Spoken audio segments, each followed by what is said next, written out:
No, no, no, no.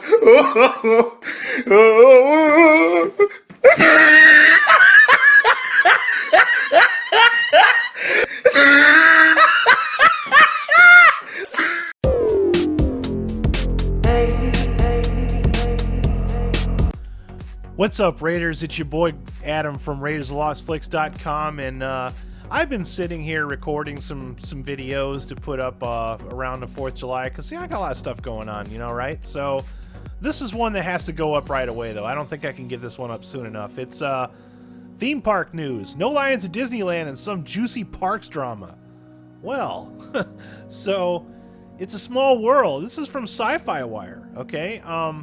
It's a small world, as the famous Disneyland ride proclaims, but there are plenty of big news stories in the theme park world, especially as summer is heating up. Here is what theme park fans and visitors need to know. It's time for theme park news.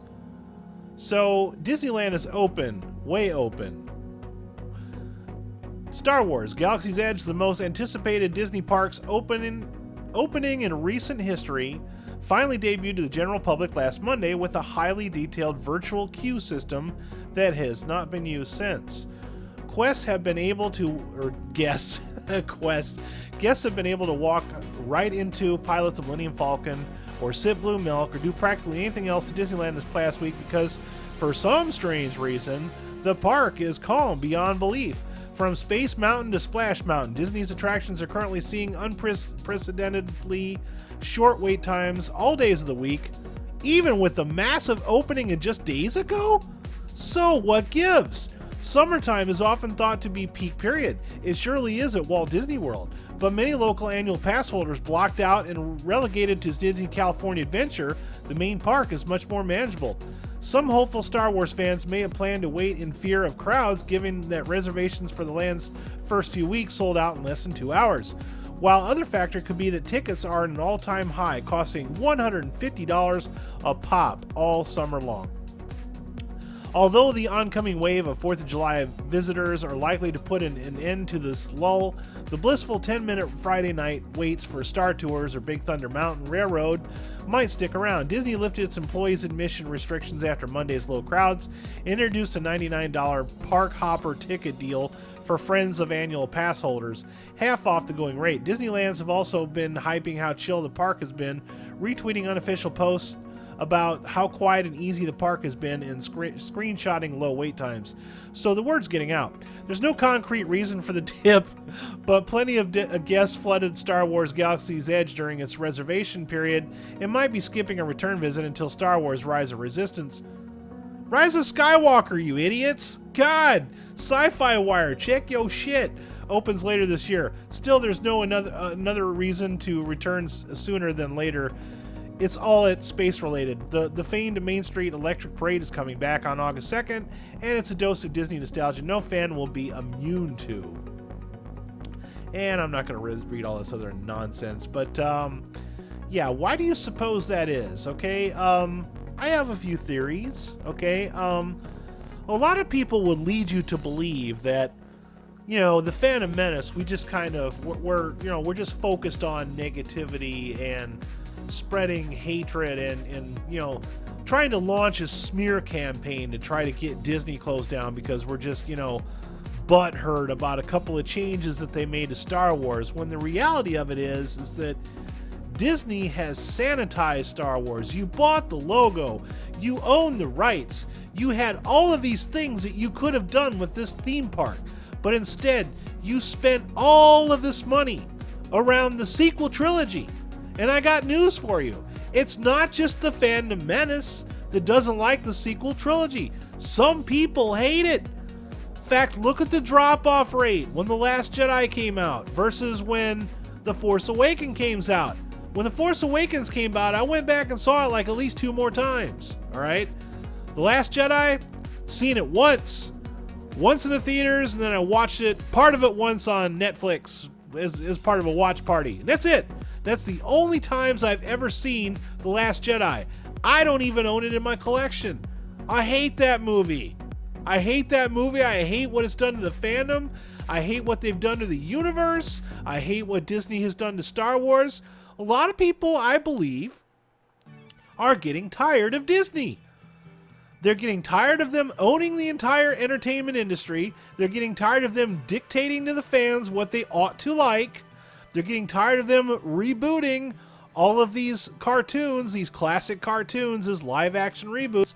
They treat their movies just like they treat their freaking amusement parks. Make a thing, people will spend lots of money on it. All right? The other thing that's been out there is that these $200 build your own lightsabers, they're falling apart. People, word of mouth spreads. You know, you can only control the narrative so much before people wake up and realize that you can't control what people ought to like. People will like what they want to like. All of the things that you could have done with this amusement park, and the word is out that this is less than stellar. Now me, if I'm going to spend $150 on a ticket, I'm going to Universal Studios because I know I'll have a good time there. I can go to 2 parks. Actually, I could go to 3 parks with that much money. Especially being a Florida resident, I get a little bit of a discount there. But I can go to 3 parks for that kind of money that I would go and be standing in line to drink some blue soy milk. I'm just saying. All right? I'm actually glad this is happening. I think that the world is really starting to get really sick of Disney's crap. And this makes me happy because I don't want to see Disney necessarily fail as a company, but I do want them to change their attitude towards their customers. Because right now their attitudes with the customers is repulsive. They treat people like freaking sheep. All right? You have to realize that in this day and age, despite what you might think, despite what you brainwashed yourself into thinking, if you don't treat your customers like you would treat yourself, they're not going to come back. They don't need to sit here and collect your handouts. They don't need to spend all of this extra money on stuff on top of the $150 ticket price. You know what? People aren't bleeding money right now. Not everybody is a rich guy or a rich person or a rich gal or a rich whatever. All right? You know what I'm saying? Not everybody is full of money. So you had all these opportunities. You could have made it count. Not everybody's crazy about the sequel trilogy. I guarantee that the buzz surrounding The Rise of Skywalker is nowhere near where they would like it to be, and I don't think that movie is going to bring in near the amount of money that they think it should. In fact, I think releasing that movie in November is a career mistake. That's just me. You know, I that's what I do. I put on my fortune teller hat and I make predictions, all right? And The Rise of Skywalker ain't going to do it, all right? Because Disney is already losing money on this brand. Because they have. They've run this franchise into the ground and then some. They have destroyed what this brand has stood for. They bought the logo. They tried to rebrand their own bullshit, slap that old logo on there and pass it off to the old customers and the new customers. Some of the new customers aren't buying it either. They've got other things to pick from. They don't need Star Wars. The old fans, push them aside. Their money's no good anymore. Well, look where you're at now. No lines at a brand new park. Wow. Just wow. That's all I got to say about it. You asked for it, Disney. This is just the sign of the direction that you're heading in. Just saying. So anyways, let me know in the comments if any of you have been to this theme park yet. Do any of you want to go? Do you think that this is indicative of the failure of the movies, or is it just the overpriced park and all of its offers? You know, let's get a conversation going about it. Let's see what you got to say. And that's all I got to say about this one. I probably won't upload upload a video on the 4th because I got family over. We're celebrating. So there will be no video on the 4th of July. So anyways, you guys have yourselves a safe holiday. And I will be back later in the week. And this is the Groovinator signing out. Peace. Thanks for watching this video. I hope you found it somewhat entertaining. Please remember to depress that like button and subscribe to my channel for more content. Make sure you hit that bell icon so you'll be the first to know when new content is published. Please visit RaidersOfLostFlicks.com for more hilarious entertainment and links to all of our social media platforms. Also, consider supporting us on Patreon. As little as $1 a month supports our worldwide digs for more Lost Flicks. Thank you, and have a groovy day.